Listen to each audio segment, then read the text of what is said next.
Okay, welcome. Welcome to Appreciating Money, the money chapter of Midlife, New Life, Living Consciously in Midlife and Beyond. And a lot of this chapter is informed for me by Lynn Twist. She's a wonderful teacher. She's the founder of the Pachamama Alliance. Many of you may have heard about what she's been doing in the Amazon with her husband. But she wrote the book, The Soul of Money, and much of what I think about money is informed by Lynn's great thinking, in my opinion, anyway. So what we appreciate appreciates. So the themes in the chapter is both the inner work and the outer work, and we'll spend more time on the inner work. So again, it's about shifts in our mindsets. It's also about shifting those limiting beliefs about money, which many of us have. I certainly do. And the questions about, our relationships with money and this huge question of how much is enough. So we'll explore that in the next few minutes. And the other aspect we'll just touch on, but these are important of what I think about as the outer work, the conscious money practices. And so we think about that as making it, saving it, managing it, spending it, and hopefully leaving some behind. So this is the way the chapter was put together. And so this is the picture on the right is The Soul of Money. This is a new edition. I have the original edition. But really is a really a good text on just how we think about money. But it is also for us about shifting our mindset. So from this sense of lack to a sense of sufficiency. And I use the word sufficiency really informed by Lynn, more than abundance. And may come back to that in a moment. Also shifting from financial fear to financial confidence. Many of us have those fears around money, and it can be debilitating. So that's an important shift. And this shift from scarcity consciousness to prosperity consciousness. So those are some of the mindset shifts that we want to encourage. And so we have often limiting beliefs about money. And a number of people have written about this. Sonia Rakodi is quoted in the book, and she describes some of these limiting beliefs. And also the positive beliefs that, we want to shift from the limiting beliefs to the positive beliefs. And, there are a number here that may resonate with you, some may not. This idea, particularly for those of us in the second half of life and maybe approaching the later life, if you like, it's too late for me to make money. And as many people have shown, it's never too late. And we can shift that belief to, I can make money at any age. Obviously, it depends how much money you need, but it's more of a positive belief. And money as the root of all evil, of course, that's not quite the correct quote. The full quote, it's the love of money as the root of all evil, which is the biblical quote. But on the other hand, if we look at it from a positive perspective, good things can be done with money. And so, if we do have money, yes, we can afford to live and hopefully live to the end of our lives without running out. But also we can do some good things. We can make contributions in the world. We can look after our families, for example, and then we can contribute to the good causes that are out there. So there are a number of these shifts we can make from limiting beliefs to positive beliefs. And our relationships with money are quite complex, I think. When I look back and think about when I was growing up, we think about how we go through life. Our relationship with money changes. This is another quote from Lynn Twist. Money is like water flowing through our lives, sometimes like a rushing river and sometimes like a trickle. yet that with the potential for purifying, cleansing, and nourishing our souls. I resonate with that quote in part because, water flowing, rush like a rushing river. Sometimes it seems to rush out faster than it rushes in. Uh, but again, it's an interesting way of thinking about money as this rushing river, sometimes just a trickle. But our relationship with money really reflects and affects every area of our lives, with our friendships, our intimate relationships, our self-worth, how do we feel about ourselves right now, our career, where we've been, where we're headed, our health too. Money has an impact on our health and also on our spirituality, how we feel about money. So that relationship with money is an important relationship, and it's a series of relationships, of course. And if you looked at the handout, I'd included there these personal characteristics relating to money. What are our characteristics? And you might be someone who's very careful and controlling about money. You control every part of it. You might be a spendthrift. You may be reckless. You may be charitable and generous. There's all sorts of characteristics that we have depending on how we feel about money. And so, again, understanding where we are is important to be able to think about what do we need to shift. And so this question of what's your relationship with money? What's your money story? Interesting, my money story is, like many of us, I think, driven by our early upbringing.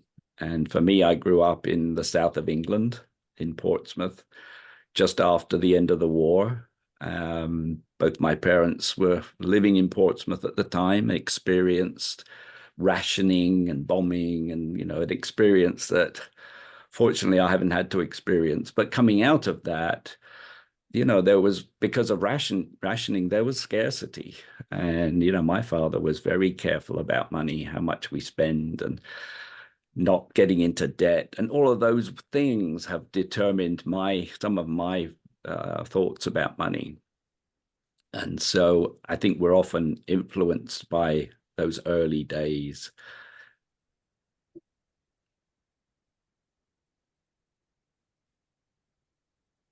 So this question of how much is enough is a fascinating question, of course. In the book, we have the story of Claude, who I was privileged to meet a few years ago. He lived here in Florida, and I was really impressed by his whole philosophy of not worrying about money. That's not the same as not caring, but he didn't worry about it. His story is all about he was sailed the South Seas in a 35-foot sailboat, and he said his backyard was the ocean, but he landed in South Florida and married. I think it was for the fifth time, actually. But he was just a wonderful person to be with and spend time with. And so I appreciate the privilege of meeting him, but also being able to share his story, which I've shared before. When it came to writing the book, I found that I knew he had moved to Texas to be with his family. And when we all had to get permissions for the quotes we use, I found that he had passed just a year or so ago.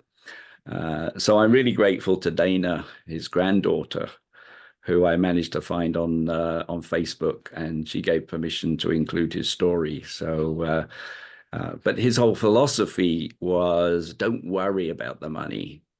Go in the direction of your dreams, and it'll be okay. That was really his philosophy. Of course, it's not as easy as that, but he had that belief, he had that confidence that it would be okay, and it was. He lived a good life and a long life. So the question of what do you have enough of? What do you need more of? And it can be about money, but it can be about other things as well. And so, for me, what's enough in terms of money is, I hope that I won't outlive the money.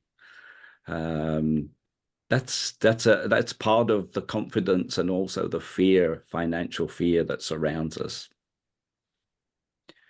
And I like this idea that enough is a decision, not an amount.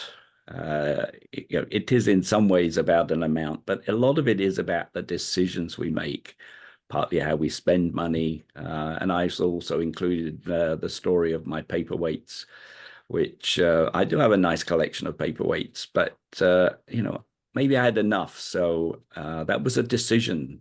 It wasn't that I had got to a certain number, but enough was okay. Now, if people give them to me, I still accept them. They're beautiful things to look at. But enough as a decision, not an amount, is another way of thinking.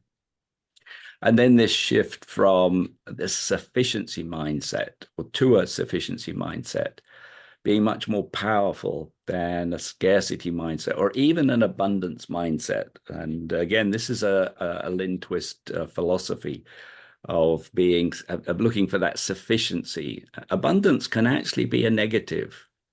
If we want an abundance, we may be seeking too much for too long rather than enjoying life as it is. And so, focusing on what's sufficient is an important aspect of money too. And so these are some of the shifts, that scarcity mindset. Gosh, there's never enough. There's never enough money. There's never enough this. There's never enough that. That whole sense of fear, mistrust, that feeling of striving and not getting there, trying to control, busy, busy, busy. So it's all about survival.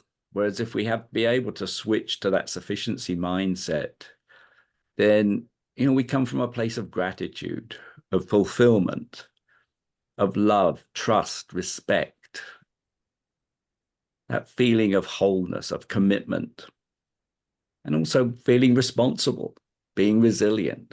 These are sort of the inner riches. So this is an important shift in our own mindsets, is the shift from scarcity to sufficiency. So those are some of the inner thinking, the inner changes that we can consider, the inner mindset shifts. And then on the outer work is still important. It really is, particularly as we think about our lives and our careers. At the beginning, it is about making money. It may be about getting a better job, finding the income levels that we need so that we can pay the mortgage, bring up our families the best way we can, but all the while saving money, saving for the future. And, for us, as we think about midlife and beyond, it's about funding retirement. And there are lots of shifts in retirement. Again, I remember my father, he worked 38 years in the electricity company. They let him go 2 years early before he did 40 years, paid up his pension, and they paid him a very nice pension. Those pensions are rare these days. They're still there, but they're not so easy to get in those sort of jobs. And so thinking about funding retirement is important. So it's about making it and saving it at the same time. And then the whole challenge of managing money. And we manage our own money. We're managing money in relationships. One might be a spendthrift, the other might be controlling, all sorts of different issues. This goal for me of becoming debt-free is an important one that I teach my children. I can just remember when the mortgage on my house was actually paid off. That was just a very freeing moment to know that I didn't have a mortgage payment to be made every month. And then the shift for many of us at the sort of later stage in life, as we shift, transition from perhaps full-time careers into whatever's coming next, whether that's part-time work or entrepreneurial work, and we'll talk about this in the coming weeks. But we do transition and at some point start to spend our savings. That's quite a philosophically challenging time, because all of a sudden we've been managing our money, maybe we've been saving, it's been okay, and then we're going to start spending it, and that can be challenging for us as we make that shift. And then if we get to that opportunity at the end, then it's nice to be able to think that we can leave something to our families, if we can, or to whatever good cause we want. But again, all part of planning. And so these are really the outer work, the practices of managing money very consciously. And then we could talk about money in relationships in a minute. That's another complexity in today's world. But then also, as we think about the outer work, the practice is maybe getting involved with a financial advisor, someone who is a trusted resource, someone who can guide us, hopefully someone who's not going to take big fees for us. Those are things to look at. And we talk about that more in the book. But in relationships, this can be a real big source of tension and stress in relationships with our family members. Even more so, I think, today with the numerous different blended families that we find ourselves in. And again, what I'm advocating here is having conscious conversations with members of the family. Obviously, your immediate family, your partner, your spouse, but also family members, children, let them know what's happening, what you're planning to do. My wife's father is 95, and we were up at celebrating his 95th birthday. And he very informally, but we had what was really a family meeting. And he explained what he'd put in his will. And it was very interesting to see him preparing for whatever may come. He's doing well and he can live for a few more years yet, but he was clearly preparing and letting people know why he had done what he had done. And I was very impressed that he was prepared and ready to have that conversation with he has 4 children. They were all there, and his grandchildren were there, and spouses and partners. But he made it very clear what he was planning to do and why he was planning to do it. So conscious conversations are really important. And then practical matters that need to be addressed. There's, today, obviously, you need access to different accounts, but with so much being online, then we need to make sure that our family members know how to get to and how to manage those accounts. So there are a lot of financial issues, and particularly something that we need to be really aware of in our relationships. Now, in the book, we always include these just a couple of ideas about try this. Now, again, we can put pages of these together. These are just some examples, and we encourage you to do some of these. But this dialogue with yourself. So this is really in service of self-discovery. Have a journal and have a conversation between your 2 opposing characters, maybe that are part of your inner voice. So we talked about sufficiency and scarcity. Have that conversation. Maybe it's courage versus fear, the saver versus spender. So there are sort of the 2 contrasting or opposing characters. And if you really have the opportunity, then, have a family member and have those real conversations just as a dialogue, because I think it exposes what we really think.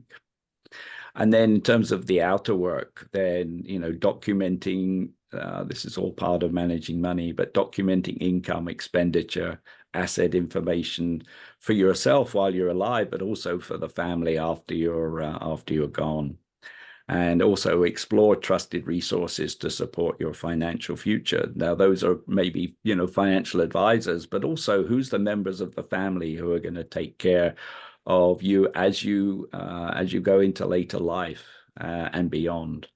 So those are some of the try this ideas. There are lots more to be had. And these are the reflective questions that are in the book. And again, there for reflection. So what are your beliefs about money? What does a sufficiency mindset mean for you? What are your financial goals? Which money practices require increased attention? Particularly as we transition, I think that's the key, that these money practices are going to change. The importance is going to change as we progress. And what do you need to do to prepare for managing your finances in later life? All of those, just things to reflect on. So appreciating money, often a topic that we're reluctant to spend time on. But it is important, and it's important for us to share amongst others, particularly our family members, as to where we are, where we're headed. With that, we don't need to give them all the detail, but we need to give them enough that they can take care of these finances as we age, as we transition towards our later life.